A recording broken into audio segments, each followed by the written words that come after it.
usahawan-perusahaan kecil dan sederhana iaitu SME untuk memperdagangkan ataupun menggunakan platform ini untuk menjual barang mereka, untuk memasarkan barang mereka dengan mendapat capaian yang lebih besar. Bagaimana ia boleh dimanfaatkan dengan trend yang terkini, itu yang kita bincangkan bersama Encik Ilyas Sapian, pengarah Internet Now, Teknologi Sdn Bhd.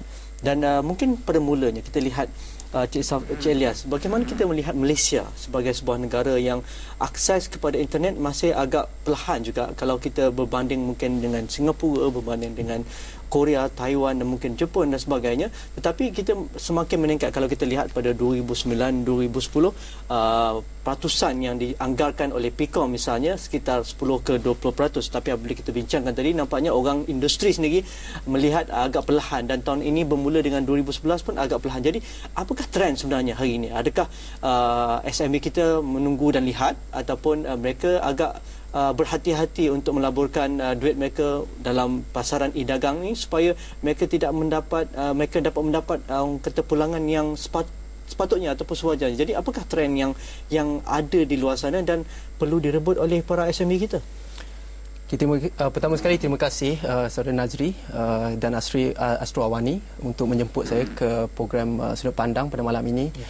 Sebenarnya topik e-commerce ni memanglah satu topik yang luas. Akan tetapi macam Saudara Nazri katakan tadi, kita di Malaysia ini penetrasi internet terutama sekali broadband laju, masih rendah, lebih kurang 30% ke 40%. Jika kita bandingkan negara-negara jiran kita yang mampu mencapai ke 90%. Jadi dia masih kita katakan early days lah di negara kita. Kan tetapi walaupun pengguna internet kita tak seberapa banyak di negara asing, kita masih juga mampu untuk boleh katakan menjuarai katakan di Facebook. Macam kita tahu baru-baru ni dilaporkan bahawa pengguna Facebook di Malaysia adalah salah satu paling tertinggi di dunia. Kalau kita tengok di dunia buat masa ni ada lebih kurang 2 bilion pengguna internet. 600 juta daripada mereka adalah pengguna aktif Facebook. Dan di Malaysia pula kita adalah di antara top 10 10 teratas di dalam pengguna Facebook, di mana 33 ataupun 30% penduduk Malaysia menggunai Facebook. Itu adalah satu nombor yang sangat tinggi. Dan kalau kirakan jumlah kawan atau friends dalam Facebook, kita sebenarnya nombor 1 di dunia. Paling banyak, tak tahulah. Lebih pada 3 orang lebih kepada 200 orang. 200 orang. Jadi kita juga menggunai Facebook di Malaysia lebih daripada kita menggunai email. Kalau itu faktanya, kalau itu datanya, bagaimana kita menjurus kepada e-commerce? Bagaimana kita menggunakan platform social media ni, media sosial ni, Twitternya, Facebooknya, YouTube dan juga Blogspotnya ini, untuk kita merancakkan kegiatan ekonomi secara online? Kerana kita tahu secara tradisionalnya kita ada Amazon.com, kita ada Mudah dan Cari, kita ada banyak lagi local company yang menawarkan platform e-commerce dan sebagainya. Tapi adanya sinergi social media, Twitter, Facebook dan lain-lain ni, nampaknya kita sebenarnya menjangkaui ataupun mencapai sasaran pelanggan ataupun orang yang lebih ramai. Jadi bagaimana para usahawan kita, pengguna-pengguna internet kita perlu merebut peluang ini? Okey, kalau kita tengok pun macam Astro Awani, ia mempunyai laman Facebook. Jadi menggunakan Facebook untuk berinteraksi dengan pelanggan dia. Sebenarnya pelbagai cara boleh diguna oleh entrepreneur untuk berniaga di internet. Sebagai contoh, satu fenomena yang unik di Singapura dan di Malaysia, iaitu dipanggil blog shop. Kita ada ramai bloggers di Malaysia ni kan, macam kita tahu. Tetapi apa yang blog shop ini ialah dia menggunakan blogs untuk menjual barang. Jadi apa yang mereka buat ialah mereka tidak perlu banyak sangat kepakaran teknikal, sebab hanya perlu tahu untuk menulis di dalam blog. Dan di dalam blog itu mereka akan meletak gambar-gambar barang yang ingin mereka jualkan. Dan selepas itu para pelanggan boleh membeli dengan hanya menggunakan email. Jadi dia tidak begitu complicated. Peniaga-peniaga daripada rumah pun mampu melakukannya.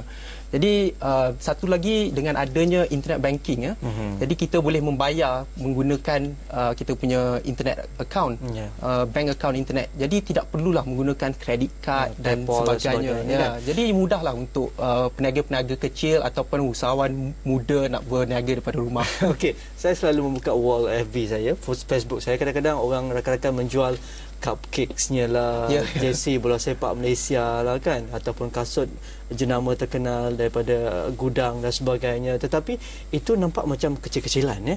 Tetapi bagaimana kita nak melonjak para usahawan ya, biarpun mereka berasaskan dari rumah ataupun dari pejabat yang kecil, tetapi menggunakan platform yang cukup efektif ini dan capaian yang cukup hebat ini, bagaimana mereka boleh menjangkau cara yang lebih besar ataupun produk yang lebih, orang kata pun lebih sustainable, bukan setakat bermusim ataupun hari orang ini orang suka coklat, semua jual coklat dekat internet kan, dekat Twitter ataupun dekat Facebook. Tetapi untuk sebagai usahawan, kerana kita tahu di Malaysia ini backbone ekonomi kita adalah berteraskan SME ataupun perusahaan kecil dan sederhana, lebih 99%, dan peluang pekerjaan situ lebih kurang separuh daripada workforce di Malaysia. Jadi bagaimana usahawan kita perlu merebut peluang ni?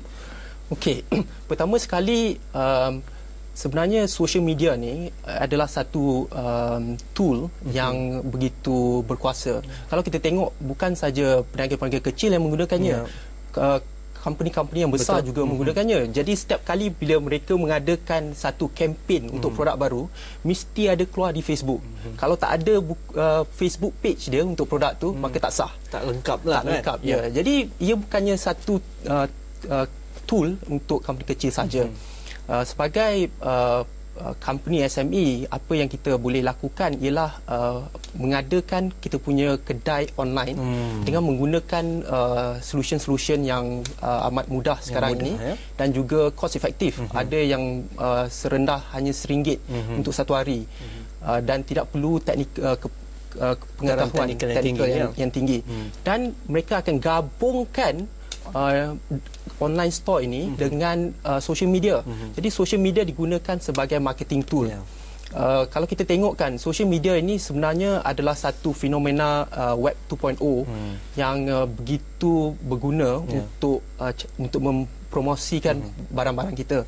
Disebabkan social networking site seperti Facebook adalah aplikasi internet yang pertama di mana pengguna-pengguna mengkongsikan informasi peribadi dengan sebegitu banyaknya. Jadi dengan data-data ini, kita sebenarnya boleh buat targeted advertising untuk memastikan kita punya iklan sampai kepada orang yang ditujui lah. Tapi untuk memasarkan dalam laman sosial ataupun Facebook ataupun Twitter dan Blogspot ni perlukan kepakaran juga. Nak menjadikan kita punya barang tu cantik di dalam gambar-gambar tu kan, perlu kepakaran bagaimana kita nak membuat penjenamaan supaya kita berbeza dengan produk-produk lain. Itu pun kena tahu juga. Kita rehat sebentar, jumpa lagi selepas ini. Kita masih membincangkan e-dagang, peluang dan juga trend pasaran bersama saudara Ilyas Sapian, pengarah Internet Now, teknologi Sdn Bhd. Kalau kita nak menjadikan produk kita hebat, meletup di Facebook ataupun di laman Twitter kita ataupun di Blogspot kita, jadi apakah yang perlu ada garapannya? Apakah ingredient ataupun ramuan-ramuannya, pengalaman Ilyas, dan juga mungkin ada contoh-contoh terbaik yang mungkin ada pelanggan Cik Ilyas yang sudah berada di platform tersebut dan nampaknya mendapat sambutan yang cukup hebat yang mungkin boleh pakai oleh usahawan kita yang menonton pada malam ini? Ya, sebenarnya target ataupun objektif company menggunakan social media sebagai tool untuk membuat promosi ialah untuk mendapatkan efek viral marketing. Viral marketing ni yang di mana apabila berita tentang produk itu sudah meletup, dia akan bersebar dengan begitu pantas, cepat dan juga tidak menggunakan kos yang begitu mahal. Kalau katakan kita nak keluar advertisement di newspaper nak ke beli, kan? Ataupun di TV kan. Satu page pun berpuluh ribu tu.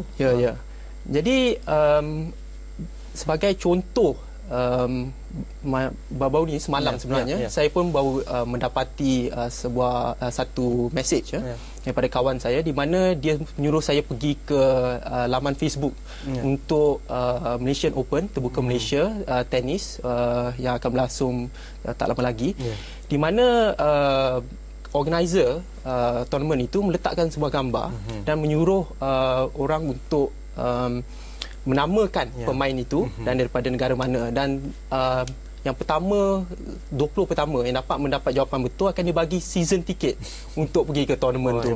Hebat ya. Jadi sebelum kita nak membagi jawapan daripada gambar itu, kita perlu like ataupun menyukai page itu. Jadi apabila kita berbuat demikian, kawan-kawan kita akan nampak sebab bahawanya kita sudah melikekan sebuah page tu kan, ya. Jadi bila kawan kita nampak, dia pun pergi ke situ, dia pun like, lepas tu dia punya efek tu akan propagate. Itu yang kita maksudkan sebagai viral marketing. Itu sebenarnya kuasa social networking, social Kalau media. kita nak menjadikan social media lebih efektif, kadang-kadang orang muda ni dia suka tanpa ada hurdles yang banyak, tanpa banyak sekatan ataupun cara yang cukup complicated seperti mana yang kita bincangkan pada awal tadi, dengan cara pembayaran yang mudah melalui online banking tanpa melalui kad kredit dengan nombor siri dan sebagainya, ataupun sistem PayPal yang kita pun tak familiar dan sebagainya. Jadi bagaimana para usahawan kita ataupun anak-anak muda keluar daripada universiti untuk menjadi usahawan kecil-kecilan misalnya, ataupun untuk memasarkan, menjenamakan produk mereka, apakah ciri-ciri ataupun ingredient yang paling penting perlu mereka ada sebelum mereka bermula, walaupun tak ada kos sebenarnya, ataupun hire lah company mana-mana dengan kos RM1,000 atau RM2,000, mungkin mereka sudah dapat fan page ataupun page yang bagus. Jadi bagaimana ia boleh dimulakan? Sebenarnya kita perlu pertama sekali familiarity dengan media-media sosial sekarang ini, sebab masalahnya kalau kita baru kepada benda ni, kita boleh dapat information overload sebab terlampau banyak sangat dia punya medium dia. Ada Facebook, ada Twitter, ada MySpace. Jadi kita perlu memahami dahulu benda-benda ini. Tapi apa yang baik macam kita bincangkan pada awal tadi ialah Malaysia memang sudah pun begitu biasa dengan social media ni. Jadi sampai orang tua, orang anak muda, anak pergi sekolah pun ada kan laman Facebook dia. Ya.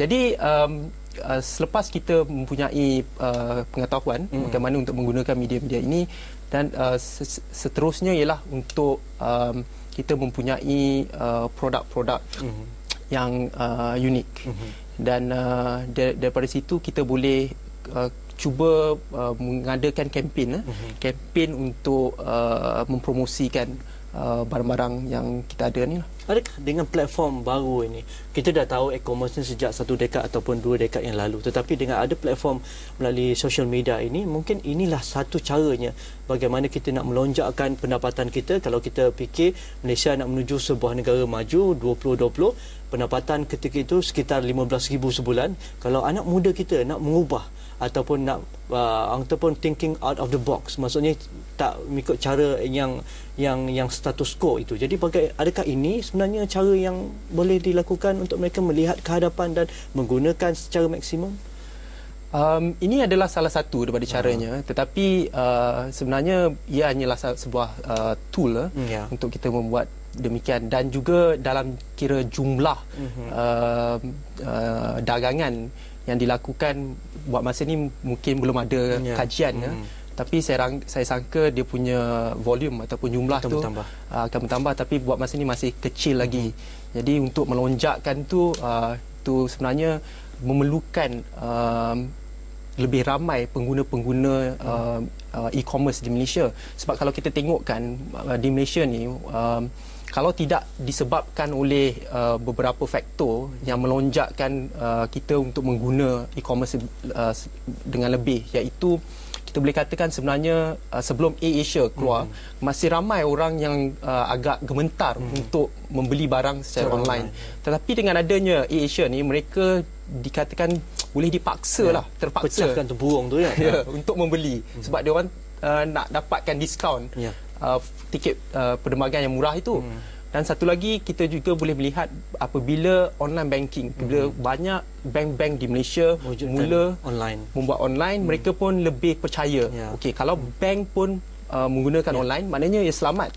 Jadi kita perlu adakan pertukaran minda ini kepada confidence level. Ya. Okey, terima kasih kepada Cik Elias.